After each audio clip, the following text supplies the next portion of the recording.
Assalamualaikum warahmatullahi wabarakatuh.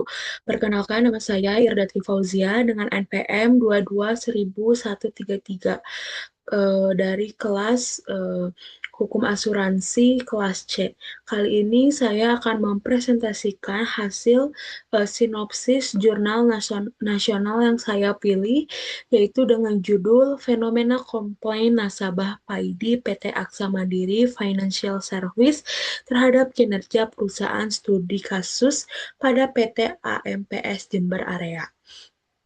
Nah, untuk identitas jurnalnya, yaitu yang pertama, judul jurnalnya yaitu terkait fenomena komplain nasabah PAIDI PT Aksa Mandiri Financial Service terhadap kinerja perusahaan dengan studi kasus pada PT AMPS Jember Area. Nah, untuk publisher atau jurnalnya itu adalah di LPPM ITB AS Indonesia. Yang jurnalnya itu yaitu Jurnal Akuntansi dan Pajak.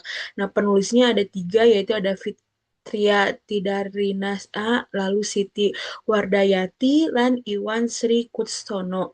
Volumenya 23, nomor 1 tahun 2022, dan terindeks Sinta 4. Nah, untuk latar belakangnya, yaitu membahas mengenai eh, industri peransuransian di Indonesia yang meningkat secara pesat, terutama melalui produk PAIDI atau unit link yang menggabungkan proteksi dan investasi. Namun, kompleksitas ini tuh eh, menimbulkan potensi masalah hukum, khususnya terkait tentang pemahaman nasabah, terkait transparansi informasi, risiko investasi, yang dimana dalam hukum asuransi, hubungan penanggung dan tertanggung itu didasarkan pada asas usmot good faith yang menuntut keterbukaan dan kejujuran, sehingga praktik mis-selling dan fraud dalam kasus di jurnal ini dalam pemasaran PAIDI merupakan suatu pelanggaran yang berpotensi merugikan konsumen, yang dimana fenomena komplain nasabah pada PT Aksa Mandiri Finance Service ini tuh menunjukkan bahwa permasalahan itu tidak hanya bersifat secara teknisi saja, tapi juga menyangkut tanggung jawab hukum perusahaan dalam perlindungan konsumen. Nah, oleh karena itu diperlukan kajian untuk menganalisis penyebab komplain serta menilai sesuai praktik pemasarannya dan penanganannya dengan prinsip hukum asuransi dengan ketentuan yang berlaku. Lalu ada isu hukum. Isu hukumnya itu ada 4 bagian. Yang pertama itu adanya potensi mis-selling dan fraud dalam pemasaran PAIDI yang memicu komplain nasabah serta menunjukkan masalah dalam transparansi informasi dan tanggung jawab perusahaan. Lalu yang kedua ada komplain nasabah yang dapat berdampak pada menurunnya kepercayaan dan minat beli, serta berkaitan dengan hubungan agen nasabah, serta adanya indikasi manipulasi data dan pelanggaran dalam proses penjualan yang dilakukan oleh PT Aksa ini. Yang ketiga ada pernyataan atau pertanyaan mengenai apakah perusahaan telah memenuhi kewajibannya dalam memberikan informasi yang benar, jujur, dan tidak menyesatkan terkait risiko, biaya, dan karakteristik produk PAIDI. Dan yang terakhir adanya penilaian apakah praktik pemasaran dan penjualan PAIDI yang telah sesuai dengan prinsip usmot good faith atau tidak. Lalu adanya sesuai dengan keterbukaan atau disclosure dan larangan mis-selling yang guna menjamin pelindungan hak nasabah.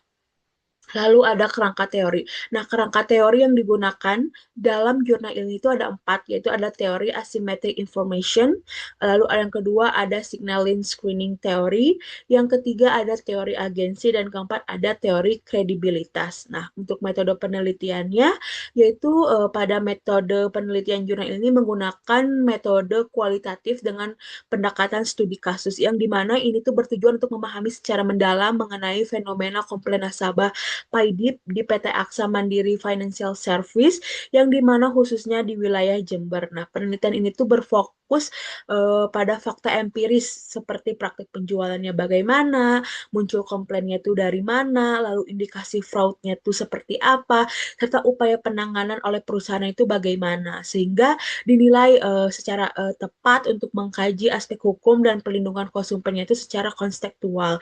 Nah, untuk prosedur penelitiannya itu dilakukan melalui tahapan penyusunan pertanyaan, pengumpulan, dan pengumpulan penentuan data. Lalu analisis induktif dan interpretasi data hingga penyusunan laporan. Nah, penelitian ini tuh merupakan penelitian lapangan atau field research dengan pengumpulan data berupa observasi, wawancara, dokumentasi, dan tringualisasi untuk menjamin validitas data.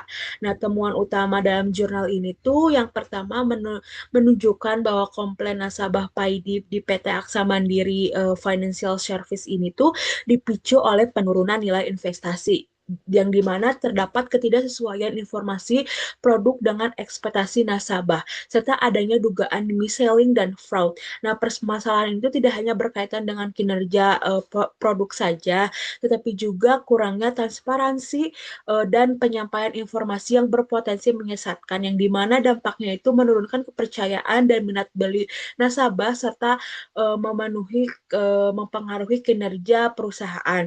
Yang kedua, meskipun telah melakukan penanganan melalui Early Detection Fraud System atau IDS dan memiliki kondisi keuangan yang sehat atau RBC di atas sebatas minimum, hal tersebut itu belum mampu gitu mengatasi komplain secara menyeluruh, yang dimana hal itu menunjukkan bahwa akar masalah lebih terletak pada komunikasi produk, transparansi, dan komunikasi dan praktik pemasaran, sehingga isu komplain PAID ini tuh berkaitan erat dengan perlindungan konsumen dan potensi pelanggaran dalam penjualan produk asuransi.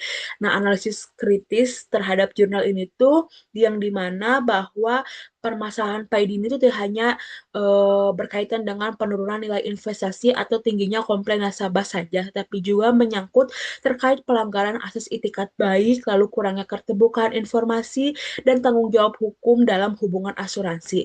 Nah, nasabah seharusnya memperoleh informasi yang jujur, jelas, dan tidak menyesatkan, sehingga praktik mis-selling dan lemahnya edukasi produk ini tuh mencerminkan kegagalan perlindungan konsumen, yang dimana pembahasan selain itu masih kurangnya menyoroti aspek hukum terutama terkait kualifikasi pelanggaran serta tanggung jawab perusahaan dalam pemulihan hak nasabah. Lebih lanjut, komplain nasabah juga menunjukkan adanya kelemahan kontrol pemasaran dan transparansi yang bukan semata-mata akibat faktor pasar. Oleh karena itu, perusahaan itu tidak hanya cukup mengandalkan mekanisme internal karena seperti IDS, tetapi juga harus memastikan adanya pertanggungjawaban nyata kepada nasabah. Dengan demikian, permasalahan PAID merupakan persoalan hukum peransuransian yang berkaitan dengan mis-selling, perlindungan konsumen, dan akuntabilitas perusahaan. Lalu, ada relevansi terhadap RPS. Nah, relevansi terhadap RPS di mata kuliah hukum asuransi ini tuh, di mana jurnal ini tuh sangat relevan dalam RPS hukum asuransi karena membahas secara langsung produk PAID atau unit link beserta isu komplain nasabahnya, yang dimana dimulai dari transparansi informasi, fraud, peran agen, dan pengawasan perusahaan. Nah, jurnal ini juga dapat dijadikan sebagai studi kasus untuk memahami penerapan teori dan norma hukum asuransi dalam praktek, terutama terkait asas itikat baik, asimetri informasi, serta kedudukan asuransi sebagai perjanjian yang menuntut kejujuran dan keterbukaan. Nah, selain itu, jurnal ini juga relevan dengan materi dan hak kewajiban para pihak, yang dimana polis sebagai kontrak, serta prinsip-prinsip asuransi sebagai utmost good faith, indemnitas, dan kehati-hatian, karena menunjukkan adanya resiko mis-selling akibat kurangnya pemahaman nasabah. Dan lebih lanjut, jurnal ini juga berkaitan dengan aspek perlindungan konsumen, tanggung jawab agen dan perusahaan, serta peran pengawasan internal dan OJK. Nah, secara keseluruhan, jurnal ini tuh membantu menghubungkan teori hukum asuransi dengan praktik nyatanya di lapangan tuh bagaimana, sehingga materi itu tuh menjadi konkret dan mudah dipahami.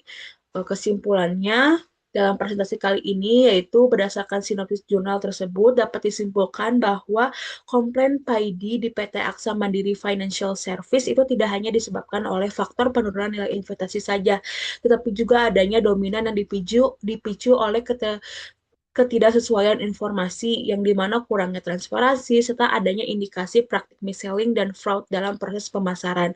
Nah, permasalahan itu menunjukkan adanya kelemahan dalam penerapan asas itikat baik dan perlindungan konsumen dalam hubungan asuransi. Meskipun perusahaan telah melakukan upaya penanganan melalui sistem EDS dalam melakukan kondisi keuangan yang sehat, hal tersebut tuh belum mampu sepenuhnya mengatasi komplain nasabah. Nah, oleh karena itu, persoalan PAID ini tidak hanya merupakan masalah bisnis dan ekonomi saja, melainkan juga merupakan persoalan hukum yang berkaitan dengan tanggung jawab perusahaan, transparansi informasi, serta pelindungan hak nasabah. Ya, dengan demikian, peningkatan pengawasan, edukasi produk, dan akuntabilitas perusahaan agar praktik permasalahan itu berjalan sesuai dengan prinsip hukum yang berlaku.